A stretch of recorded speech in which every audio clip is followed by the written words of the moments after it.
Hello everyone, welcome again. In this video, I'm going to show you how can you install Eclipse in your machine. If you have taken the project from code 1 and now there's time to configure and set up the project, the first you need ID on your machine. So uh, how can you install and download and install the correct version and correct IDE Eclipse.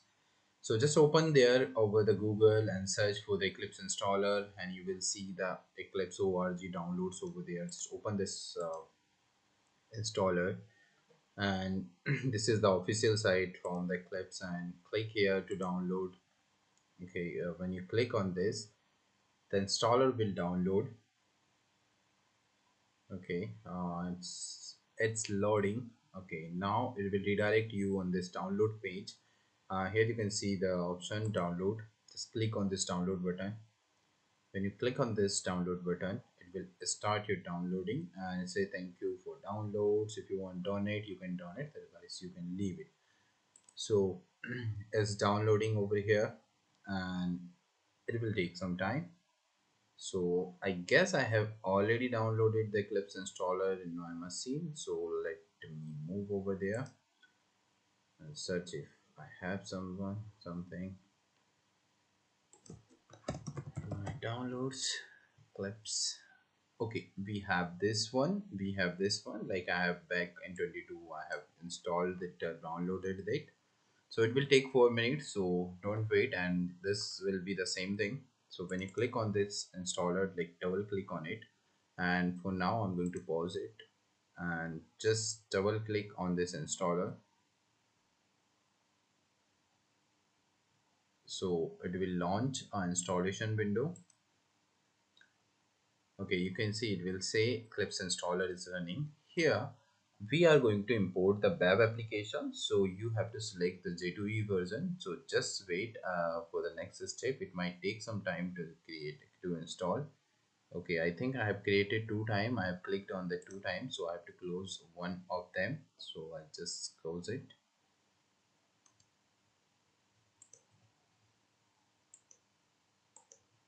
Okay, if you are using like if you have a slow configuration like me, it will take time, so just keep patience in every steps. So I have two instance, so I have to close one of them. And here from this window you have to select this version: Eclipse ID Enterprises Java and Web Development. When you click on this, it will give you this window like JVM 17. Automatically it will install the JDK, JRE and the IDE, so you don't need to worry about the IDE configuration or JDK configuration.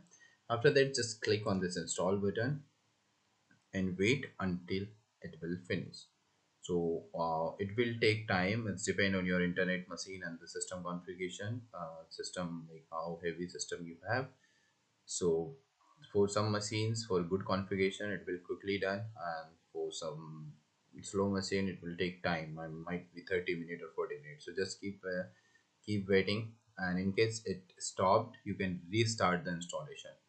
Okay, so once it done, I will back, and you can see the messages here: artifact download processing progressing very slow from this because server is sending slow response. So let me stop the recording for now and I will back. And okay, so once the installation is done, you will see this launch option. Just click on it and now your Eclipse is ready. In your case, it will show 2023-09. I have installed the old version. That's not an issue. The latest one, when you download the latest installer, it will definitely download the latest version of the Eclipse. From here, you can choose your version, your workspace folder. So in case by default it will take Eclipse workspace. In case you want to change it, you can go browse and create a folder. Let's say over the desktop I want to create a new folder. Let's say work. Let's say I'm going to say Java work. This is my new workspace. Click on the select, click on the launch. Again it will take launching process and the ID will start over here. So in this way, you can install your IDE, Eclipse IDE in your machine, and it's integrated with JDK IDE, JDK as well. So the JDK version in this current Eclipse that I've just installed, it's 17. That's not an issue. So this is your welcome screen, and now you are ready to work. Okay, thank you. In next video, I will show you how can you import the project in this environment and start running that project. Before that, we have to like add some plugins also. So I will show you how can you add the plugins over there. Thank you.